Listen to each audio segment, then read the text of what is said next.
Amis du jour, chalutations. Pour les petits nouveaux, moi c'est Sekhmet et je vous souhaite la bienvenue dans mon podcast littéraire. Dans mon émission, je vais tenter 3 fois par semaine de vous donner envie de découvrir des livres de tout poil, récents et moins récents. Alors, si ça vous tente, c'est par ici la suite. Aujourd'hui, je vais vous présenter Automne de démons de Eline Baker, publié en auto-édition. Dans ce roman, nous allons rencontrer Elia Hoff, une étudiante en 3e année de licence de psychologie sociale. Elle est la fille de 2 accros au boulot qui ne lui ont jamais vraiment accordé de leur précieux temps. En tant qu'unique héritière de l'empire familial pesant quelques millions, elle a cependant toujours été plus ou moins sous surveillance, voire carrément sous bonne garde. Elia déteste plus que tout avoir la bride sur le cou et s'est rebellée gentiment contre leur autorité en s'inscrivant dans une université en ville. Mais maintenant qu'elle est sur le point d'obtenir son diplôme, il est grand temps d'intégrer une école sécurisée réservée à l'élite et accessoirement y rencontrer son fiancé. C'est donc la mort dans l'âme qu'elle a quitté sa résidence étudiante et ses amis de l'université pour intégrer la prestigieuse et très sélecte Sinistry School. L'institut est connu pour son isolement géographique où seules les familles les plus riches peuvent y envoyer leurs précieux héritiers. À son arrivée, Elia regarde avec appréhension le portail en fer forgé, qui lui rappelle bien plus l'entrée d'une prison que celle d'un sanctuaire d'études. Puis elle s'attarde sur la façade en briques rouges, qui malgré les années, semble neuve. Les immenses tours d'une splendeur architecturale la changent radicalement de son université vieillissante qu'elle s'est obstinée à fréquenter ces 2 dernières années. Des 2 côtés de la porte d'entrée en métal forgé se trouvent des colonnes en marbre sculpté. Au-dessus, sur une plaque, est gravée la maxime de l'académie. Portons le monde avec notre savoir. À ce moment, Elia ignore encore toute l'importance de cette maxime, mais apprécie l'idée exprimée, certes de façon pompeuse, qui se cache derrière, à savoir que l'apprentissage est à l'honneur entre ses murs. Le trou béant et sombre qu'est l'entrée l'attend. Elle s'y engouffre avec la désagréable sensation de laisser sur le parvis sa liberté. Elia sera sereine en se disant qu'elle n'a qu'une seule année à y passer. Comme tous les autres étudiants, elle arrive légère, car ici, tout est fourni. L'uniforme, le nécessaire de toilette, ainsi que le matériel pédagogique est nécessaire au bon déroulement de son cursus. Si d'un côté elle trouve ça presque normal au vu du prix qu'elle suppose que ses parents déboursent pour elle, dans cette école, elle voit ça aussi comme une façon de lui ôter son identité propre pour faire d'elle un membre conforme à l'élite. Mais elle peut bien le supporter si ça ne dure qu'une année.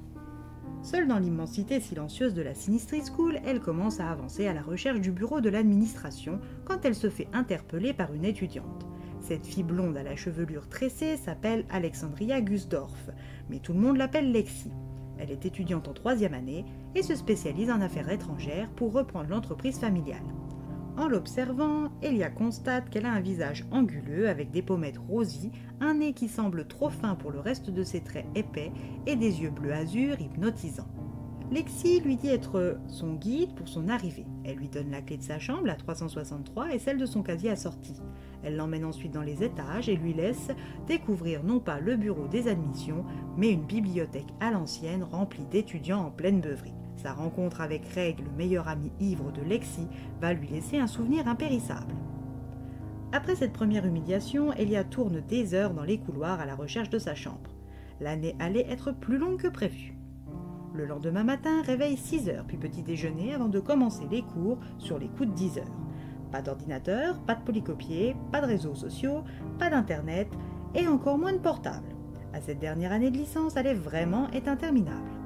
À sa grande surprise, malgré l'heure qu'elle estime indue, la directrice en personne se charge de l'accompagner au réfectoire.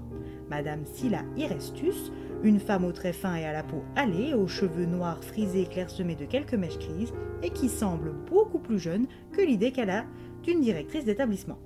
Après un bref exposé, elle l'installe à la table de ses codisciples de psychologie sociale. Elia fait alors la connaissance de Orpheus, Félix, Margot et Sanja. Les 4 étudiants lui semblent être différents de Lexi et sa bande, ce qui la rassure un tant soit peu. Ils ont tous l'air sympathiques et accueillants. Peu de temps après le petit déjeuner, elle va faire la rencontre du frère jumeau de Sanja, Valden. Elia est sous le choc car le jeune homme à la voix grave qui se tient devant elle n'est autre que le fameux fiancé dont elle veut se débarrasser à tout prix.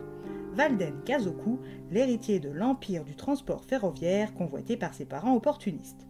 Mais sa peau lisse, ses lèvres fines rosées bien dessinées, ses yeux intenses aux iris noisettes, sa chevelure noire, son nez trop grand et son imposante stature ne vont pas lui faciliter la tâche. Leur rencontre publique s'est bien passée, mais au détour d'une rangée de livres, Walden va lui montrer toute l'étendue de la haine qu'il lui porte à elle et à ses ambitions familiales. Une chose est certaine, elle n'aura pas de mal à le convaincre de rompre les fiançailles. Ce qui aurait dû l'alléger et la soulager, la frustre et la blesse sans qu'elle ne sache vraiment pourquoi. Dans ce rayonnage, Elia est tombée sur un vieux livre qui parle des porteurs du monde et s'est tout de suite sentie curieuse à son sujet. Elle ignore encore tout de cette école et de ses étudiants, mais sa curiosité naturelle et quelque peu maladive vont bientôt changer tout cela. Des événements tragiques ne vont pas non plus tarder à secouer l'école et ne seront pas sans rappeler les événements de 1922, poussant là encore sa curiosité dans ses retranchements. Sa relation avec son fiancé est ambiguë et la perturbe plus qu'elle ne veut se l'avouer. Et quand finalement celui-ci vient vers elle, Elia se rappelle ce que sa mère lui a toujours répété. Les autres ne se souviennent de notre existence que lorsqu'ils voient en nous une opportunité. Les événements passés et présents de la Sinistry School sont tous sauf rassurants. Alors doit-elle accorder sa confiance à ses nouveaux amis, à son fiancé qui lui souffle le chaud et le froid? Que cachent réellement les murs de la Sinistry School? À vous de le découvrir aux côtés d'Elia et des autres.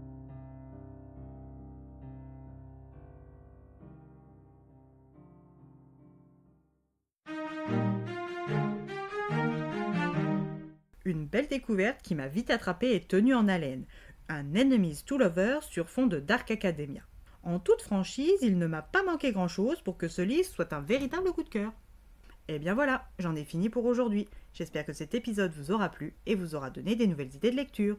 Si vous souhaitez découvrir d'autres petits bonbons littéraires tout droit sortis de ma bibliothèque, je vous retrouve le samedi 26 octobre prochain pour un nouvel épisode. Et si d'ici là je vous manque de trop, vous connaissez le chemin sur Instagram, @leslectures de Sekhmet. Sur ce, chalut les amis et à la prochaine.